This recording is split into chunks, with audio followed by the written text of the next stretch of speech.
did understand, who had taken in that living water. Who were those people? His disciples, his friends,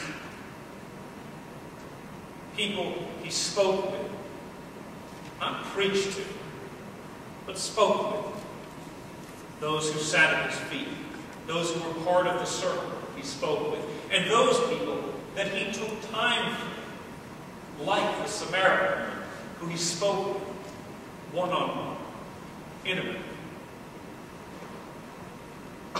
Throughout John, we hear Jesus coming to people who would spread the word, and not preaching at them, but talking with them, sharing himself with them, and hearing and understanding exactly who they were. Just as the woman ran back to the village and said, "Listen, he knows everything I have ever done. He knows me." It's intimate. And where it is intimate, it sticks. It stays. It's real. It's a model for us. And is a model for us. And how do we act on it? How do we respond to people in the same way that Jesus of Nazareth did when it's stuck? Well, it happens in each of our lives. Every day. Every day we have a chance to speak to someone. One-on-one. Happens in little groups as we gather here and there. Either groups of friends here in the church or groups of friends outside. As you get to know one another. As you grow to know one another and are able to speak honestly, not just about yourself, although that's important, but also to hear who that other person is.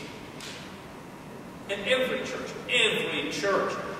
has those gatherings, those places where we come together to get the work of the church done, to prepare ourselves for the music that enriches our worship, to prepare ourselves for study, to actually do study, or just to pray or to gather in fellowship.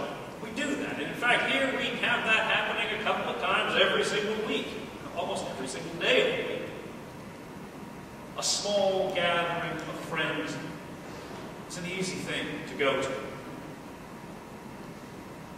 It's an easy thing to bring people to. But it is also, more importantly, the most effective place where we can share with one another who we are, to get to know our journeys so that we can express Christ to one another. And what we have to ask ourselves right here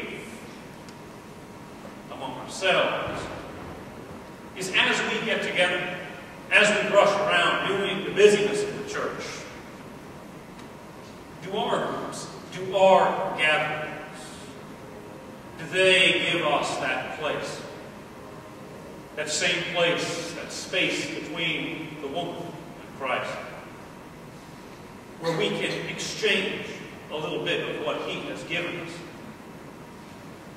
Are they places where we can do more than just do the business of the church?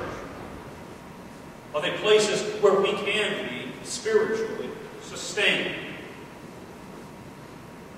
We have Bible studies, we have meetings, we have prayer gatherings. Do they give us what we need to strengthen one another, to experience the Spirit that Christ has given to all of us? And as we experience that, as we exchange that, it gives us an opportunity to go beyond just being consumers of what the church has to give, and puts us in a position to be like Christ, to follow his guide and his path, to be active producers. Producers of spirit. Producers of strength for those around us. Producers of that living water which he has provided for all of us,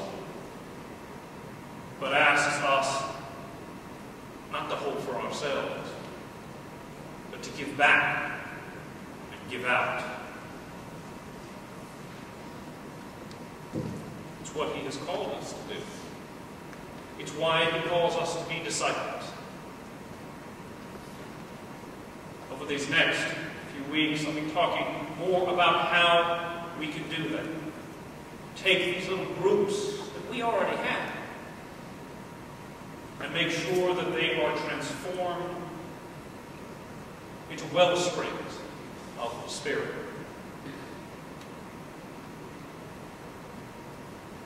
Let's allow ourselves now to seek him. Seek him and stop seeking to feed ourselves, seeking to fill ourselves up and not give out. Let's take him in,